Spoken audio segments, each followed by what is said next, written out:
तो Freddy sir है। Great, ये फ्रेडी सर है ना। अब इस तरफ देखो पंकज, यहाँ कौन खड़ा है?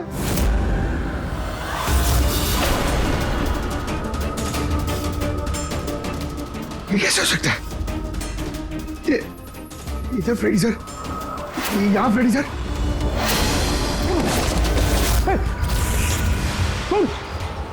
तुम मेरे पीछे क्यों पड़े हो? तुम मुझे मार दोगे। अरे कौन है? रुक।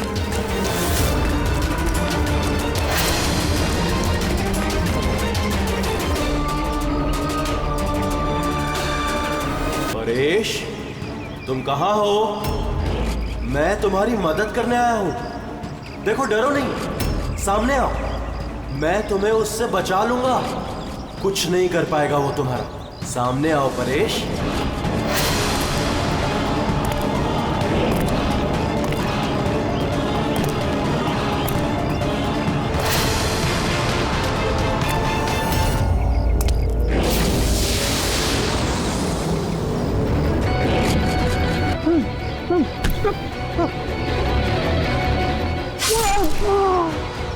ए, कौन है वहां पे? हाँ?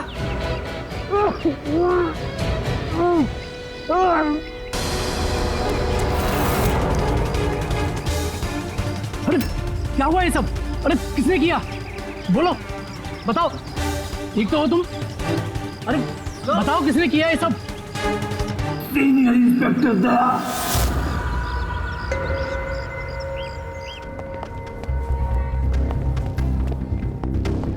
हाँ डॉक्टर साहब। पेशेंट खतरे के बाहर है, लेकिन अभी भी बेहोश है। कौन है, कुछ पता चला? हाँ, इसका नाम परेश है, लेकिन अभी तक बेहोश है। होश में आने के बाद आप लोग मिल सकते हैं। ठीक है डॉक्टर साहब, थैंक यू। वैसे आपने हमें क्यों बुलाया? इनके कारण। इनका कहना है कि हमला करने वाला आप ही की टीम का है। What? क्या बकवास कर रहे हैं आप? सीआईडी का काम होता है आम आदमी को मुजरिमों से बचाना, हमला करना नहीं, समझा? सब सच बकवास ही लगता है, लेकिन ये बकवास नहीं है। क्योंकि पीड़ित ने खुद मुझसे कहा है। क्या बताया उसने? किसने हमला किया उस पर, बताओ। दया। What? क्या क्या बोल क्या रहे हो? मैंने उस पर हमला किया? हाँ, उसने मुझसे यही कहा है कि आपने ही उस पर हमला किया है और आप उसे जान से मारना चाहते हो। क्या? मैं उसकी जान लेना चाहता हूँ? हाँ सर, मुझे लगता है कि आपको दया को अरेस्ट कर लेना चाहिए। हमें हमारा काम बताने की जरूरत नहीं है, समझा? मुझे पता था कि आप अपने कलीग का ही साथ देंगे। देखा, चोर चोर मौसेरे भाई। ज्यादा जज मत बन, समझा? और तुम्हारी सर्टिफिकेट की जरूरत नहीं है हमें। परेश को कैसे जानते हो तुम? मैं उसे नहीं जानता सर। तो फिर? सर, ये हमारी कंस्ट्रक्शन साइट पर हमें मिला था। हमें देखकर ऐसे बिहेव कर रहा था कि जैसे इसने कोई भूत देख लिया हो, और फिर एकदम से अंदर भाग गया। और थोड़ी देर बाद इसकी चीख हमें सुनाई दी। जब हम वहां पहुंचे तो वो बुरी तरह जख्मी हालत में पड़ा था, और उसने उसी हालत में हमें बताया कि उस पर हमला दया ने किया है। मैं एक समय पे दो जगह पे नहीं हो सकता। मैं सुबह से ब्यूरो में था। तसल्ली के लिए तुम वो सीसीटीवी फुटेज देख सकते हो, समझे? लेकिन फिर उसने आपका नाम क्यों लिया? एक काम कीजिए, अब जाइए यहाँ से, जाइए। बहुत बोल दिया। Thank you very much doctor साहब। समझ में नहीं आ रहा था, जब तुम ब्यूरो में ही थे तो फिर परेश ने ऐसे क्यों कहा कि दया ने उस पर हमला किया?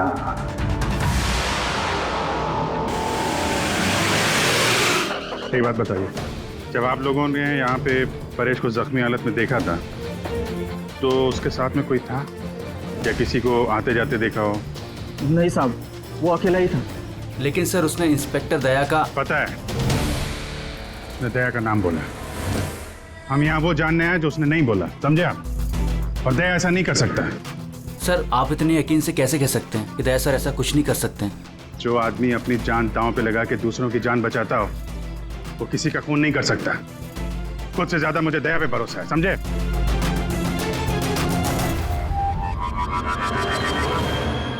आसपास चेक करते हैं, शायद कोई सबूत मिल जाए।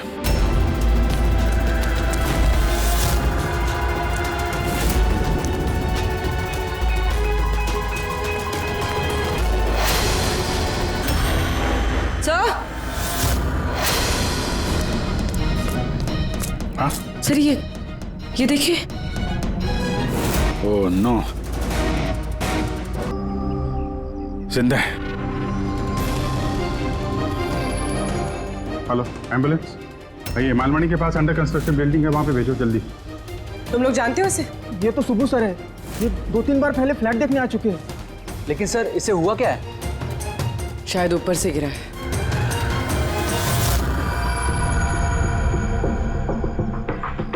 ऊपर से गिरा है या फिर गिराया गया है? पेशेंट की कंडीशन स्टेबल है, ये बहुत जल्द होश में आ जाएगी। गुड।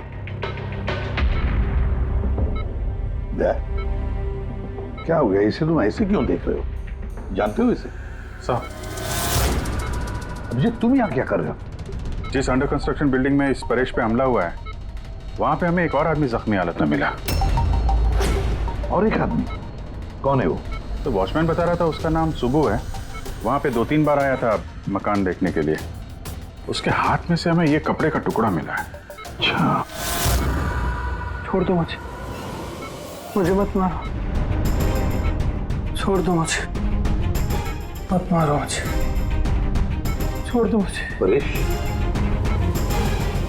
परेश, मैं इसे भी प्रद्युमन सीआईडी से, घबराओ मत, तुम्हें कोई कुछ नहीं करेगा, हम तुम्हारे साथ हैं। दया, दया छोड़ दो मुझे, दया छोड़ दो मुझे, मुझे मत मारो दया। परेश दया तुम्हारे सामने खड़ा है, मैं इसे भी प्रद्युमन हूँ। दया, दया छोड़ दो मुझे, छोड़ दो मुझे। परेश, दया, दया तुम जाओ, दया तुम क्या चाहते हो मुझसे? दया छोड़ दो मुझे। परेश क्या बात कर रहे हो? दया, दया छोड़ दो मुझे, मुझे मत मारो दया। परेश मैं दया नहीं, मैं अभिजीत हूँ। दया, दया जाओ यहाँ से, जाओ, जाओ। अरे दया इधर है।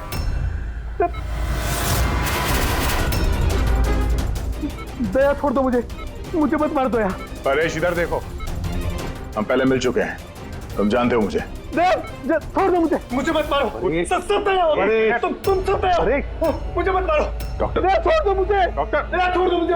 डॉक्टर साहब, देखिए ना क्या हो गया इसको? दया छोड़ दो मुझे, मुझे एक मिनट, सब दया कुछ नहीं होगा तुम्हें। एक मिनट, सब दया हो तुम, सब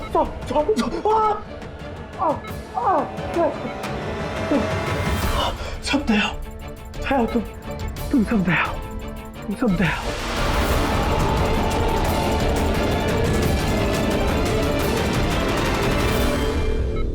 ये चक्कर है क्या? और हर किसी के चेहरे में उसे मेरा चेहरा नजर आता है। हाँ वही तो, इसलिए जब उसने उस आर्किटेक्ट को, उसके असिस्टेंट को, उस वॉचमैन को देखा तो ऐसे बर्ताव करने लगा जैसे उसने भूत देखा है। और उसके दिमाग का भूत दया तुम हो, तुम।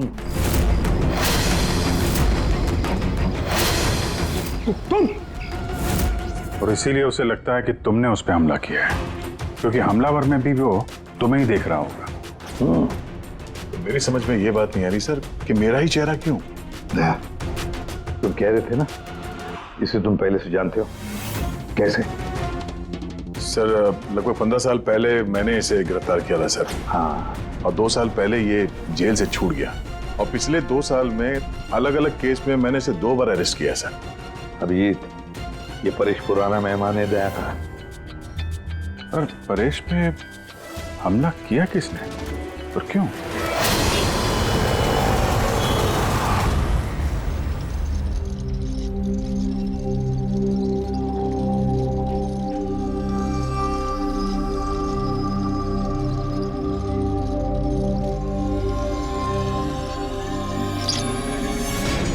अरे मैडम जरा ध्यान से।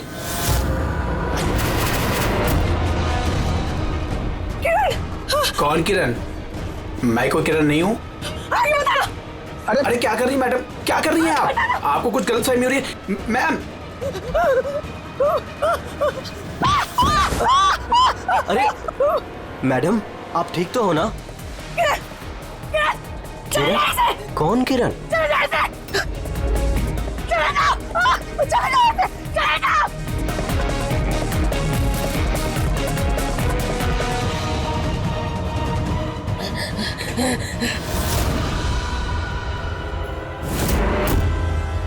क्यों सुबू, कैसी तबीयत है तुम्हारी? सर पैर की हड्डी टूट गई है और बाकी इधर उधर थोड़ी सी चोटें लगी हैं। मुझे एक बात बताओ, क्या हुआ था उस दिन? हाँ? वो आदमी सीढ़ियों से भाग रहा था जब मैं उससे टकराया, और जब मैंने उसके हाथ में चाकू देखा तो मैंने शोर मचाया और उसे पकड़ने की कोशिश की, लेकिन तब उसने मुझे धक्का दे दिया और मैं नीचे गिर गया। उसके बाद सर कुछ याद नहीं। सुबह तुम्हारे हाथ में से हमें वो जो एक कपड़े का टुकड़ा मिला था, लाल कलर की चौकड़ी का, क्या वो उस आदमी की शर्ट का टुकड़ा था? जी सर, शर्ट पहना था उसने वो, और हाथापाई के दौरान शायद वो मेरे हाथ में आ गया था। अच्छा ये बताइए, उस आदमी का चेहरा देखा था? सब कुछ इतनी जल्दी में हुआ कि कुछ याद नहीं। ठीक है, अब तुम जाओ, अगर जरूरत पड़े तो हम तुमसे फिर मिलेंगे, ठीक है? Please, thank you sir. जाओ।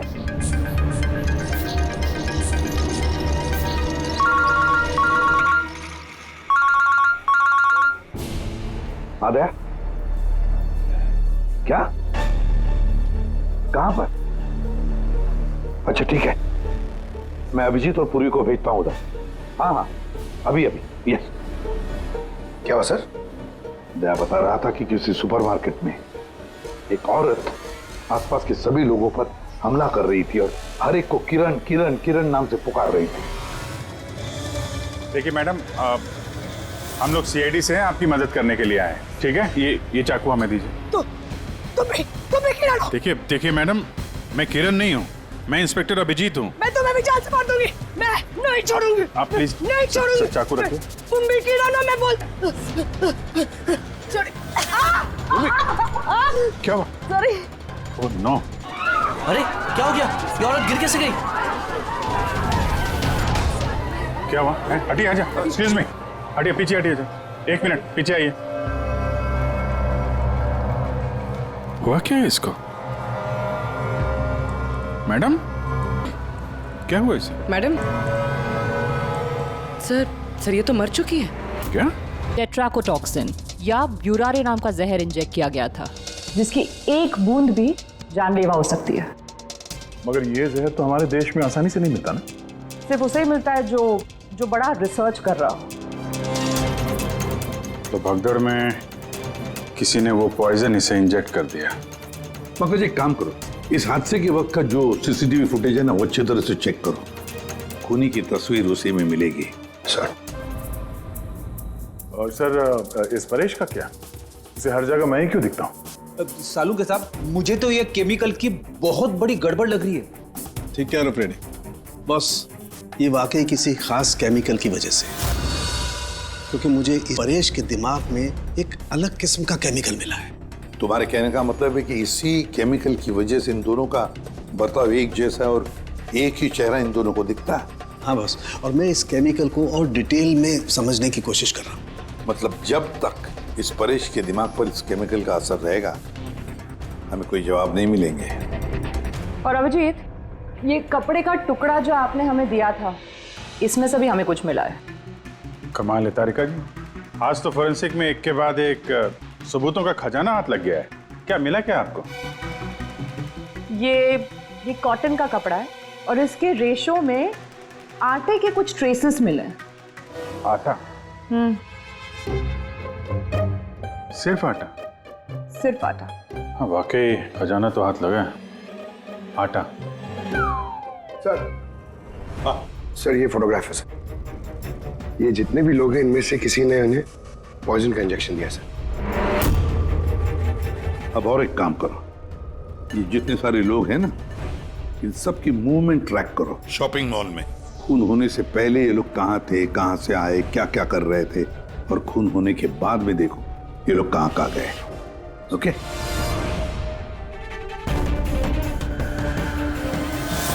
सर मैंने इस औरत का बैकग्राउंड चेक किया। इसका नाम शिप्रा है, ये एक हाउसवाइफ थी। सर परेश तो फिर भी एक मुजरिम है, उसके कई दुश्मन हो सकते हैं, लेकिन इसकी किसी से क्या? वजह तो कुछ भी हो सकती है पूर्वी, लेकिन एक बात कॉमन है शिप्रा और परेश के बीच में, तो उन दोनों के ब्रेन में वही केमिकल मिला है। तो उन दोनों का दुश्मन भी एक ही हो सकता है। इस किरण के बारे में क्या पता चला? सर किरण शिप्रा का पति था और 2 साल पहले ही उसकी मौत हो चुकी थी। सर किरण शिप्रा को काफी मारता पीटता भी था। कोई ना कोई बात तो है इस परेश और शिप्रा के बीच में, कोई कॉमन बात जिसकी वजह से ये दोनों भी उस खूनी के निशाने पर आ गए। क्या हो सकती है वो कॉमन बात? क्या हो सकती है? सर मैं परेश के पड़ोस में पिछले 5 साल से रहता हूँ, पर अजीब बात है सर, ना मैंने उसे कभी देखा ना कभी मुलाकात हुई। और कोई नहीं है परिवार में उसके? सर उसके पिताजी थे जिनकी मौत तब हो गई थी जब वो जेल में था, और कोई नहीं है। सर शिप्रा का हस्बैंड बहुत स्ट्रिक्ट था, वो उससे मिलना तो दूर किसी से बात तक करने अलाउ नहीं करता था। इनफैक्ट वो तो उसको मारता पीटता भी था। सर उसके हस्बैंड के डेथ के बाद ना मैंने बहुत कोशिश की कि मैं उससे बात करूं, उससे पूछूं, लेकिन उसने इंटरेस्ट नहीं रखा। अच्छा, उसका कोई करीबी दोस्त, कोई रिश्तेदार नहीं था क्या? सर मुझे नहीं लगता कि होगा। अच्छा। शिप्रा और परेश दोनों की जिंदगी में एक बात कॉमन, दोनों जिंदगी में अकेले थे, ना कोई दोस्त ना कोई रिश्तेदार। सर दोनों में एक चीज कॉमन है। क्या? सर हमने परेश और शिप्रा का कंप्यूटर चेक किया तो उनकी कंप्यूटर हिस्ट्री से पता चला है कि दोनों ने ही ऑनलाइन सपोर्ट ग्रुप ज्वाइन किया था। अच्छा, ऑनलाइन सपोर्ट ग्रुप मतलब? सर ये ग्रुप्स है जो डिप्रेशन, लोनलीनेस, एडिक्शन और अल्कोहलिज्म में फंसे होते हैं, उनकी काउंसलिंग करता है और उनकी मदद करता है। सर शिप्रा ने 2 हफ्ते पहले ही एक ऐसा ग्रुप ज्वाइन किया था जो शादीशुदा जिंदगी में परेशान लोगों की मदद करता है, और परेश ने अपने अकेलेपन से निकलने के लिए पिछले महीने ही ऐसा ग्रुप ज्वाइन किया था। अजीब इत्तेफाक है, दोनों ने ऑनलाइन ग्रुप ज्वाइन किया और दोनों को एक ही तरीके की परेशानी हुई। कुछ पता चला इस ग्रुप के बारे में? सर हमारा साइबर एक्सपर्ट राज इस ग्रुप को ट्रेस करने की कोशिश कर रहा है, जल्दी कुछ पता चल जाएगा। सर शिप्रा का खून इसी आदमी ने किया। जिस वक्त उसका खून हुआ था उस वक्त जितने भी लोग मौजूद थे, ये सबसे ज्यादा अजीब है सर। जिस वक्त अभिजीत सर और पूर्वी सुपरमार्केट पहुंचे थे, ठीक उसी वक्त ये आदमी वहां पहुंचा था सर, और भीड़ में घुस गया था, और जब शिप्रा की मौत हुई तो फटाफट वहां से भाग गया। रेडी, काम करो, हमारा डेटाबेस चेक करो, शायद इसके बारे में कुछ पता चले, कोई लीड मिल जाए। इसका मतलब है सर ये खूनी सुपरमार्केट में कुछ खरीदने नहीं बल्कि शिप्रा को मारने के लिए आया था।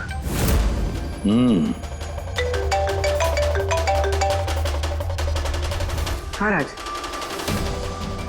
ओके ठीक है, तो तुम मुझे एड्रेस SMS कर दो। Thank you sir. Cyber expert Raj का फोन था, उसका कहना है कि ये दोनों ग्रुप्स एक ही IP एड्रेस से बनाए गए हैं। एक ही कंप्यूटर से? हाँ सर। IP का एड्रेस मिला है?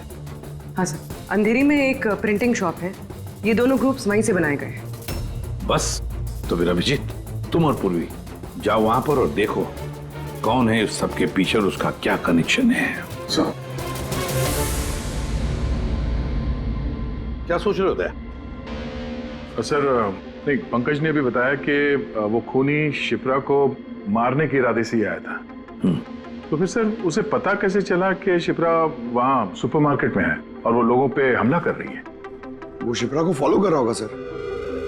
अगर फॉलो कर रहा था तो अभिजीत और पूर्वी के वहाँ सुपरमार्केट में पहुंचने से पहले वो मार के निकल जाता, बाद में नहीं मारता उसे। अभिजीत को सुपरमार्केट पहुंचने में 20 मिनट लगे और खूनी को भी वहां पहुंचने में 20 मिनट लगे, तो इसका मतलब है दोनों को भी खबर एक ही वक्त पहुंची थी। सर कहीं ऐसा तो नहीं कि इंफॉर्मेशन खूनी को हमसे ही गई हो? हमारे यहां से इंफॉर्मेशन? हाँ हो सकता है। क्या कहीं ऐसा तो नहीं कि जब हम परेश को देखने गए थे हॉस्पिटल में, उस वक्त खूनी वहां पर मौजूद था और उसने मेरी बातें सुन ली हो? खूनी हॉस्पिटल में कर क्या रहा था? क्या परेश खूनी के हाथों पहले तो बच गया था, हो सकता है खूनी अपना अधूरा काम पूरा करने हॉस्पिटल आया था, परेश को खत्म करना चाहता था वो, इसलिए।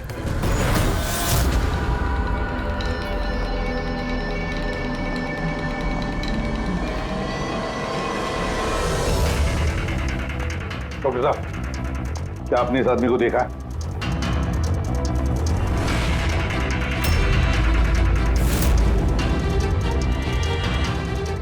भाई साहब, ये आदमी को देखिए जरा, इस हॉस्पिटल में इसको देखा है कहीं? हाँ हाँ, इसको तो मैंने देखा है। कहाँ देखा है? वहाँ वेटिंग रूम में।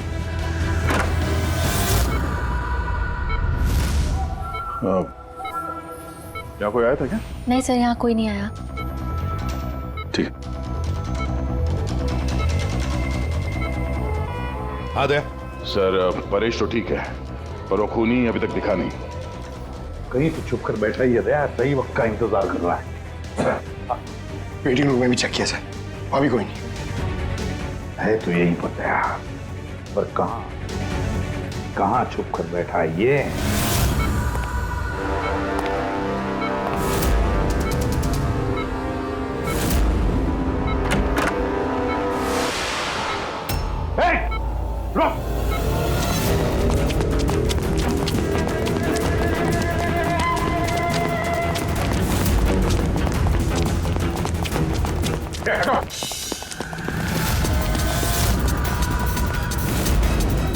कहाँ भागोगे?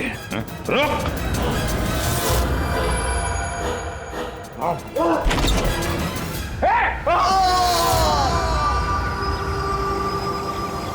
My God.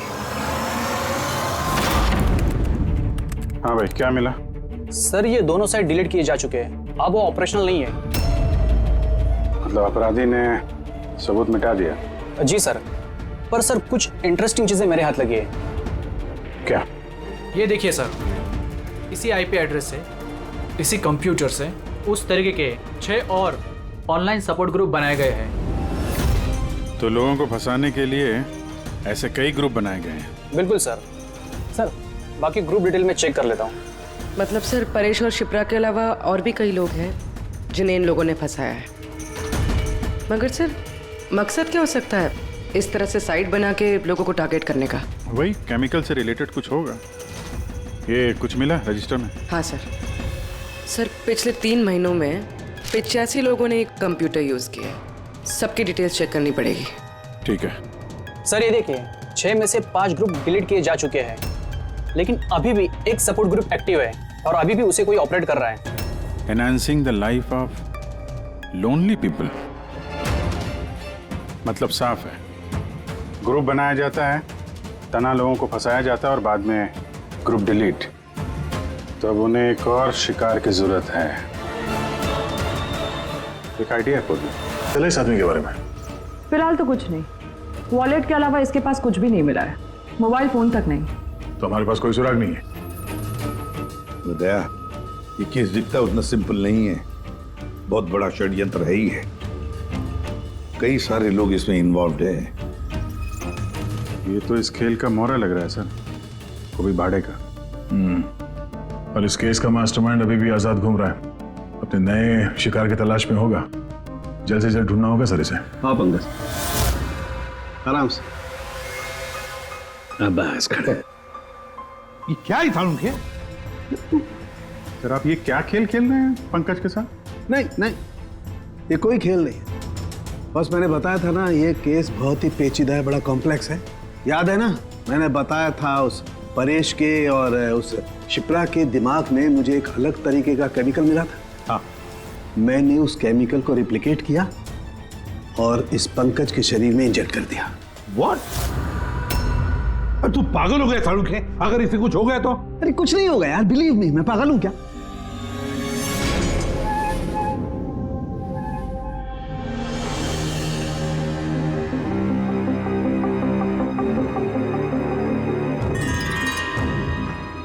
पंकज, अब आंखें खोलो, देखो तुम्हारे सामने कौन खड़ा है। तो फ्रेडी सर है। ग्रेट, ये फ्रेडी सर है ना? अब इस तरफ देखो पंकज, यहाँ कौन खड़ा है?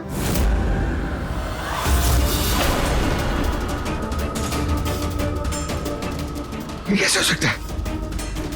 ये इधर फ्रेडी सर, यहाँ फ्रेडी सर। मतलब सारू के ये परेश और शिप्रा के साथ यही हो रहा सर। बंद कर। बस बस, पट्टी लगा लो, पट्टी लगा लो बस। ये देखा बस, इसे फ्रेगोली सिंड्रोम कहते हैं। इस सिंड्रोम में इंसान को एक ही चेहरा हर चेहरे में दिखाई देता है। उस इंसान का चेहरा जिसे या तो वो सबसे ज्यादा नफरत करता है या जिससे सबसे ज्यादा डरता है। पंकज, मुझसे इतनी नफरत करता है तू? अरे सर, आपसे नफरत थोड़ी करता हूँ सर, आपसे तो मैं डरता हूँ। पंकज को मैंने इस केमिकल का बहुत थोड़ा सा डोज दिया, इसीलिए इस पर वैसा असर नहीं हुआ जैसा शिप्रा पर और परेश पर हुआ था। परेश और शिप्रा को तो इतना हेवी डोज दिया गया था कि उनके दिमाग पर गहरा असर हुआ और साइकोसिस लेवल पर पहुंच गए। इसलिए दोनों ऐसा रिएक्ट कर रहे थे जैसे सामने भूत दिख गया हो। तो इसका मतलब जैसे जैसे परेश के दिमाग से ये केमिकल का असर कम होगा, नॉर्मल हो जाएगा और हमें अपराधी तक पहुंचने का जरिया मिल जाएगा। हो सकता है, लेकिन दावा नहीं कर सकते। और हाँ, हम ये भी नहीं कह सकते कि इस केमिकल का असर कितने दिनों में खत्म होगा।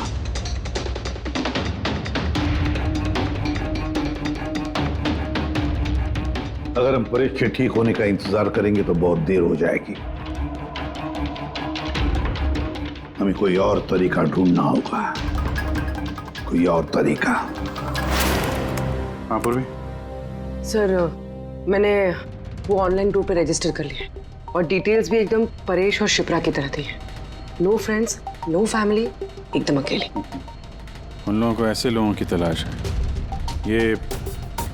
ये तुम्हारा ट्रैकर, इससे पता चलता रहेगा तुम्हारे मूवमेंट के बारे में। और ये तुम्हारा कैमरा। हमारे पास सिर्फ ये वॉलेट है सर, उस आदमी की पहचान और असलियत जानने के लिए, और ये कुछ चीजें मिली है साथ में। पेट्रोल पंप का बिल, ये होटल का मैच बॉक्स, खरीदा हुआ मैच बॉक्स, ये नंबर किसका है? ये सेलफोन लगता है किसका?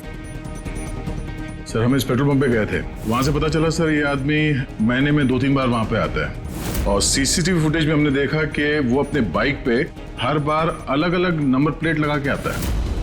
हाँ, और पेमेंट कैश में करता है। और सर, ये मैच बॉक्स जिस होटल का है वहाँ पे भी हमने पूछताछ की। वो आदमी महीने में 5-6 दफा खाना खाने आता है और पेमेंट भी कैश से करता है। सर ये नंबर के बारे में आप पूछ रहे थे सर, ये बार में एक लड़की है जो काम करती है उसका है। वो कह रही थी कि उस आदमी का नाम अशोक है और 1-2 बार उनसे बात हुई है, फिर वो गायब हो गया सर। मतलब हमारे पास इस अशोक के बारे में सिर्फ इतनी इंफॉर्मेशन है।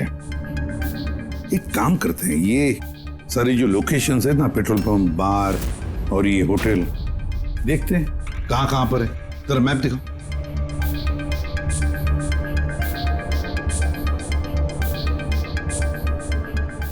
ये वो जगह है जहाँ पे वो पेट्रोल पंप है। सर यहाँ पे बाहर है सर। और सर ये होटल है। बार, ये होटल, पेट्रोल पंप। दया सर ऐसे नहीं लगता तुम्हें? देखो ना, ये सारे के सारे लोकेशंस 1 किलोमीटर के दायरे में है यहाँ से। हो सकता है सर उसका घर या ऑफिस इस जगह के आसपास ही कहीं। Are you ready? I'm ready. चल हाँ। सर मैं रेडी। अरे वाह, बहुत अच्छा गेटअप है। इसके घर का क्या किया? सर पूर्वी के लिए भाड़े पे 1 हफ्ते के लिए घर लिया। I mean, अल्पा के लिए। अल्पा, ठीक है, गुड। लेकिन पूर्वी चौकन्ना रहना, उनका पहला कदम क्या होगा हमें पता नहीं है। Yes. Good luck. Thank you sir. अब एक काम करते हैं, इस 1 किलोमीटर के दायरे में इस अशोक का फोटोग्राफ दिखाते हैं, सबको दिखाते हैं। शायद कोई निकले जो इसको जानता हो।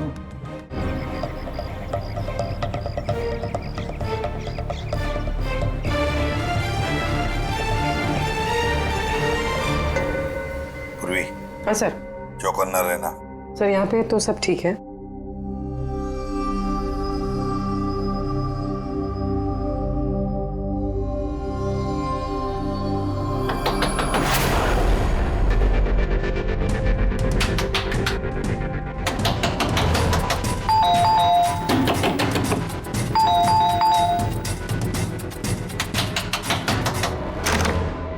जी कहिए। वो मेरे पीछे ना कुछ गुंडे पड़े, मैं अंदर आ सकती हूँ प्लीज?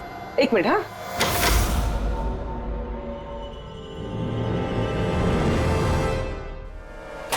हाँ हाँ जल्दी आओ। क्या क्या क्या हुआ क्या तुम्हें? अरे ये तो आदिति है, शिप्रा की पड़ोसन। वो एक्चुअली मेरे पीछे कुछ गुंडे पड़ गए थे, मुझे समझ नहीं आ रहा था इसलिए मैं आपके घर आ गई। कोई बात नहीं। Thank you miss. अल्पा। और तुम? अदिति। बैठो। अब प्लीज मुझे एक गिलास पानी देंगे प्लीज? अभी लाती हूँ।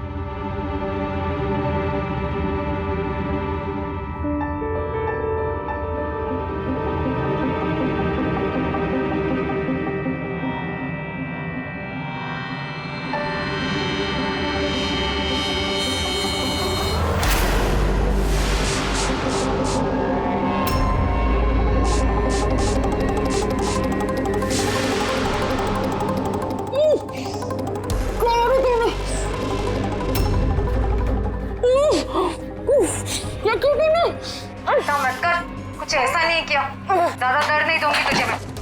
पूर्वी,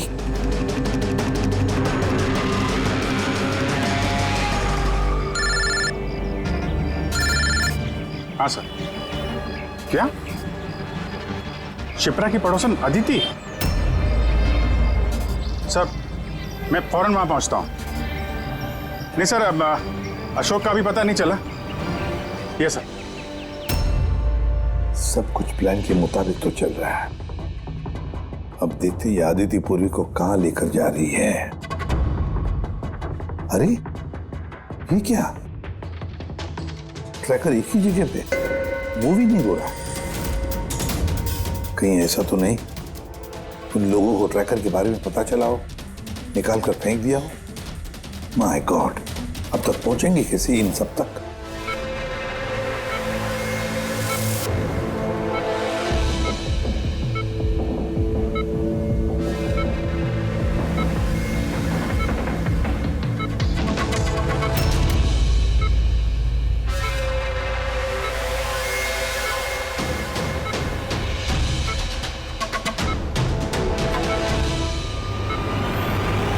चलो तुम्हारे दवा का वक्त हो गया है, अब अच्छे बच्चे की तरह दवा लो और तुम बिल्कुल भी टेंशन मत लेना, तुम्हें ज्यादा दर्द नहीं दूंगी।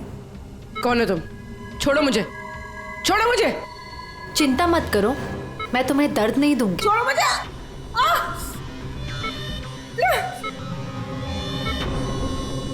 मैंने तुम्हें मना किया था ना कि कुछ दिनों के लिए हम किसी नए लोगों को नहीं लाएंगे, क्योंकि सीआईडी वाले हमें पागलों की तरह ढूंढ रहे हैं। हमारी कोई भी लापरवाही हमें बहुत महंगी पड़ सकती है। सर अदिति का घर बंद था, दरवाजा तोड़ के हम लोग अंदर भी घुसे पर कुछ हाथ नहीं लगा सर। इस अशोक का भी कुछ पता नहीं चल रहा है। सर ऐसा लग रहा है हमारे लिए सारे रास्ते बंद हो गए। नहीं फ्रेडी, हमारे लिए कोई रास्ता बंद नहीं होता, हम सीआईडी वाले रास्ता बनाते हैं। सर वो लोग कहीं पूर्वी को केमिकल इंजेक्शन ना दे दे। नहीं, कुछ नहीं करेंगे वो लोग, पूरी को कुछ नहीं होगा। कोई तो बात हम मिस कर रहे हैं, कोई तो बात है जो हमसे छूट रही है, पर क्या क्या हो सकती है वो बात? सर वो कपड़े का टुकड़ा जो हमें सुबह के हाथ में मिला था, उसके रेशे में आटा मिला था हमें। हाँ सर, आटा। जब मैं अशोक के बारे में रोड पे लोगों से पूछ रहा था, हाँ, तो वहां पे मैंने एक आटा की चक्की देखी थी और उसके पीछे एक पुरानी बिल्डिंग भी है। तो फिर जरूर वो आदमी जिसने परेश पर हमला किया उस आटे की चक्की के आसपास ही रहता होगा, इसीलिए तो उसकी शर्ट पर आटा आ गया। सर ये भी तो हो सकता है कि परेश पे हमला करने वाला अशोक ही हो। सर वो कपड़े का टुकड़ा भी अशोक का ही हो सकता है। ये भी हो सकता है कि परेश पे हमला करने वाला और ये अशोक दोनों एक गैंग के लिए काम करते हो और वो गैंग आटे के चक्की के आसपास होगा। सबके सब आटे के चक्की के आसपास ही हो गया अभिजीत, और पूर्वी को भी उस चक्की के आसपास ही रखा होगा।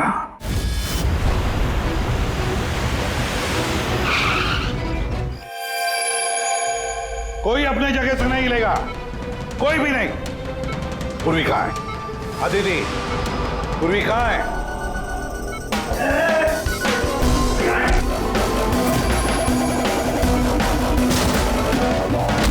सब नर्सेज और डॉक्टर इस तरफ आ जाओ। चले। चलो तुम भी चलिए। जल्दी। डॉक्टर आदिति, पूर्वी कहाँ है? पूर्वी कहाँ है?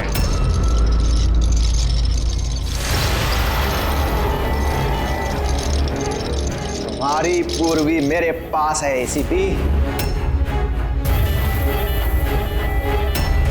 सुब्बू तुम? हाँ, मैं। जिसे तुम लोग यहां वहां खोज रहे थे ना, वो तुम लोगों के साथ ही था। मुझे देखकर अफसोस तो हो ही रहा होगा ना। मुझे पता था सीआईडी कोई भी काम अधूरा नहीं छोड़ेगी, इसलिए मैं अपना हर कदम फूंक फूंक कर रख रहा था। लेकिन इस अदिति की बेवकूफी की वजह से सब गड़बड़ हो गया और मुझे फंसाने के लिए तुमने अपने इस ऑफिसर को मेरे पास भेज दिया। लेकिन अब ये मेरे जाल में फंस चुकी है और मुझे यही यहां से बाहर निकालेगी। तुम्हें क्या लगता है पूर्वी की आड़ लेकर तुम हमसे बच जाओगे? नहीं, लगता नहीं है, ऐसा ही होगा। अगर तुम अपने इस बहादुर ऑफिसर को जिंदा देखना चाहते हो तो मुझे यहां से जाने दो। नहीं तो मैं ये केमिकल इसके अंदर इंजेक्ट कर दूंगा और उसके बाद क्या होगा तुम लोग सब जानते हो। पर ये सब तुम क्यों कर रहे हो? हाँ? अपने बेटे रवि के लिए। अपने बेटे के लिए? हाँ, मेरे बेटे को पार्किंसन नाम की बीमारी है। मैं अपने केमिकल से उस बीमारी का इलाज ढूंढ रहा हूं और मैं जिस फार्मा में काम करता हूं वो मुझे इंसानों पर उसे ट्राई करने नहीं देते। इसीलिए तुमने अपने तरीके से लोगों को फंसा के उन पे ये एक्सपेरिमेंट करना शुरू कर दिया। अगर मैं ऐसे नहीं करूंगा तो मैं सही इलाज तक नहीं पहुंच पाऊंगा। कैसे पता चलेगा मुझे कि इन केमिकल्स का इंसानों पर रिएक्शन क्या होता है? और इसीलिए तुम सपोर्ट ग्रुप में ऐसे लोगों को टारगेट करते थे जो अकेले रहते थे, ताकि अगर वो गायब भी हो जाए तो किसी को भनक ना लगे और तुम उन पर अपने एक्सपेरिमेंट्स आराम से करते रहो। हाँ? अकेलेपन से जूझ रहे परेश को मैंने अपने सपोर्ट ग्रुप के जरिए फंसाया और उस पर एक्सपेरिमेंट शुरू किया। लेकिन इन सबकी गलती की वजह से वो यहां से भाग निकला और तुम लोगों के हाथ लग गया। नहीं तो मेरा प्लान कभी फेल नहीं होता। तभी तुम उसकी जान के पीछे पड़े हुए थे। मैं तो उसे अंडर कंस्ट्रक्शन बिल्डिंग में ही मार डालता, लेकिन वो आर्किटेक्ट बीच में आ गया। वहां तुम भी तो जख्मी हालत में मिले थे, ये क्या चक्कर है? परेश को जैसे ही मैंने चाकू मारा मुझे लोगों की आवाज आई और मैं वहां से भागना चाहा और हड़बड़ी में तुम्हारा पैर फिसल गया और तुम सीधे नीचे गिर गए। मैं तो वहां से भी भाग जाता, लेकिन मेरे टूटे हुए पैर की वजह से मैं भाग नहीं पाया। और इसीलिए तुमने विक्टिम होने का ढोंग किया ताकि तुम सेफ भी रहो और किसी को तुम पे शक भी ना हो। और तभी तुम लोगों की नजर मुझ पर पड़ी। और शिप्रा का क्या? उसे तो तुमने किडनैप नहीं किया था, वो तो सुपरमार्केट में घूम रही थी। सपोर्ट ग्रुप में से अदिति ने शिप्रा को चुना और हमने डिसाइड किया कि हम उसे किडनैप नहीं करेंगे और चुपचाप ये देते रहेंगे। खिलाड़ी तो तुम शातिर हो और थोड़े कच्चे हो, नहीं तो हमारे लिए सबूत नहीं छोड़ते तुम। याद है ना तुम्हारा वो शर्ट, उसका एक टुकड़ा, कपड़े का टुकड़ा, उस पर जो आटा लगा था ना, बस उसी के जरिए हम तुम तक पहुंच गए।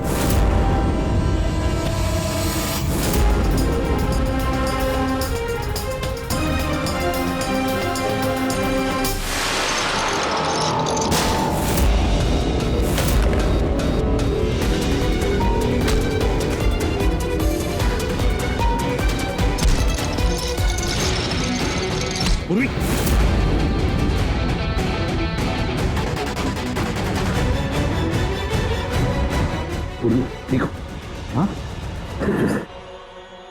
क्या किया तुमने सुब्बू?